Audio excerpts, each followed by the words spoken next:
नमस्कार, नमो बुद्धाय साथियों, आपने एक कहानी सुनी होगी।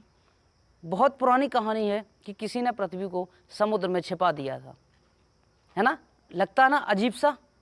तो आइए हम आपको दिखाते हैं कि वास्तव में क्या उन्होंने ऐसा किया होगा। आपने एक नाम सुना होगा हिरण्याक्ष का, जो कि हिरण्याकश्यप के बड़े भाई थे। उन्होंने इंद्र को जीता, फिर पृथ्वी को, और उसके बाद में पृथ्वी को समुद्र में छिपा दिया। तो आइए उस चीज़ को हम समझते हैं कि क्या वास्तव में उन्होंने उसको पृथ्वी को समुद्र में छिपा दिया होगा। साथियों, ये है पृथ्वी, क्या हमारी पृथ्वी, जिस पर हम रह रहे हैं, पशु पक्षी रह रहे हैं, इस पर वनस्पति हैं, जंगल है और समुद्र, यानी कि जो कुछ भी है वो पृथ्वी के अंदर, पृथ्वी में सब कुछ समाया हुआ।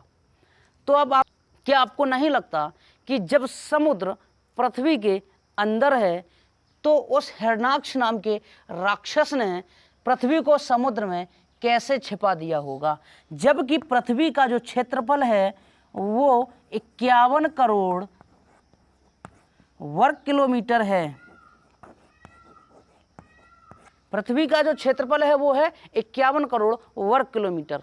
तो एक सोचने वाली बात यह है कि इतने बड़े क्षेत्रफल को, इतने बड़े क्षेत्रफल की जो पृथ्वी है, उसको उस हिरण्याक्ष नाम के राक्षस ने उठाया होगा तो वो कितना बड़ा रहा होगा, उसका आकार कितना बड़ा रहा होगा उस राक्षस का, जिसने इस पृथ्वी के 51 करोड़ वर्ग किलोमीटर के क्षेत्रफल को उठाया। जबकि आज का जो समय है, इस पर करोड़ों लोग रहते हैं पृथ्वी पर। पृथ्वी की जो जनसंख्या है वो करोड़ों में है। तो अब समझ सकते हैं। और दूसरी चीज, मेन पॉइंट, जब उसने पृथ्वी को उठाया होगा, ठीक, यहाँ से यहाँ से यहाँ से यहाँ से कहीं से भी उसने जब पृथ्वी को उठाया होगा, तो एक बात सोचने वाली बात है कि वो खड़ा कहाँ पर होगा, कहाँ पर खड़ा होगा, कहाँ खड़े होकर के उसने पृथ्वी को उठाया होगा। और एक मूर्खता वाली बात तो ये है, हमने उसको आंखें बंद करके मान लिया। जब समुद्र पृथ्वी के अंदर है, हमने आंखें बंद करके इस चीज़ को विश्वास किया। जब समुद्र पृथ्वी के अंदर है तो पृथ्वी को ही उसने समुद्र के अंदर कैसे छिपाया होगा। हमने सोचा नहीं कभी, लोगों ने समझा नहीं कभी। इस चीज़ का विश्लेषण करिए कि जब पृथ्वी जो है, मान लीजिए पृथ्वी जो है, वैज्ञानिक तौर पर यह सूर्य है, क्या है, यह है सूर्य, और ये इसके चारों ओर जो है ग्रह चक्कर लगा रहे हैं, ठीक है, ये चक्कर लगा रहे हैं। इनमें से एक है हमारी पृथ्वी। ये भी जब सूर्य का चक्कर लगा रही है, ये अपनी धुरी पर घूम रही है। जब ये अपनी धुरी पर घूमती है और जब जरा सा भी अस्त व्यस्त होती है तो आता है भूकंप। भूकंप जब आता है तो हजारों लोग मारे जाते हैं। कितने? हजारों लोग मारे जाते हैं। हमारी पृथ्वी पर है ज्वालामुखी।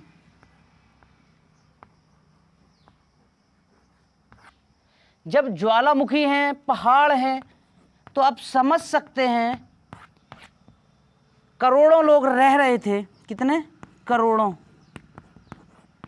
करोड़ों लोग जब रह रहे थे, ठीक, तो जब हिरण्याक्ष ने पृथ्वी को उठाया होगा तो पृथ्वी का जो बैलेंस है वो बिगड़ा होगा, जरूर बिगड़ा होगा। और जब पृथ्वी का बैलेंस बिगड़ा होगा तो भूकंप भी आया होगा। जब भूकंप आया होगा तो हजारों लोगों की मृत्यु, करोड़ों लोगों की मृत्यु होना सुनिश्चित था। पृथ्वी का जीवन अस्त व्यस्त होना सुनिश्चित था। पृथ्वी खत्म हो जाती अगर ऐसा होता तो। हमने माना, उन्होंने गांजा भांग पी के कहानी लिखी, हमने बिना तर्क किए उस चीज को माना।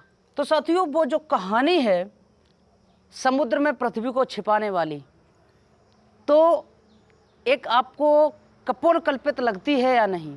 इतना सब कुछ समझने के बाद, ठीक है, इतना सब कुछ समझने के बाद भी आप ये कहो कि उसने पृथ्वी को समुद्र में छिपा दिया होगा, तो जो है हमें बड़ा अजीब सा महसूस होता है।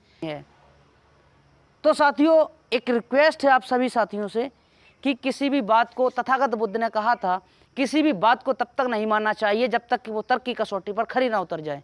किसी भी बात को इसलिए मत मानो कि वो मैंने कही है, किसी भी बात को इसलिए मत मानो कि मोटी मोटी किताबों में लिखी है, किसी भी बात को इसलिए मत मानो कि किसी बड़े व्यक्ति ने कहा है। आपको तर्क करना चाहिए, वो बात तर्क की कसौटी पर कैसी उतरती है उस बात को तब मानो। तो साथियों, मेरे द्वारा दी हुई जानकारी हिरण्याक्ष और पृथ्वी को समुद्र में छिपाने वाली कहानी आपको कैसी लगी कमेंट करके ज़रूर बताइए। वीडियो को ज़्यादा से ज़्यादा शेयर करिए, ज़्यादा से ज़्यादा लोगों तक पहुंचाइए ताकि ये जानकारी और लोगों तक पहुंच सके। सभी साथियों का बहुत बहुत धन्यवाद।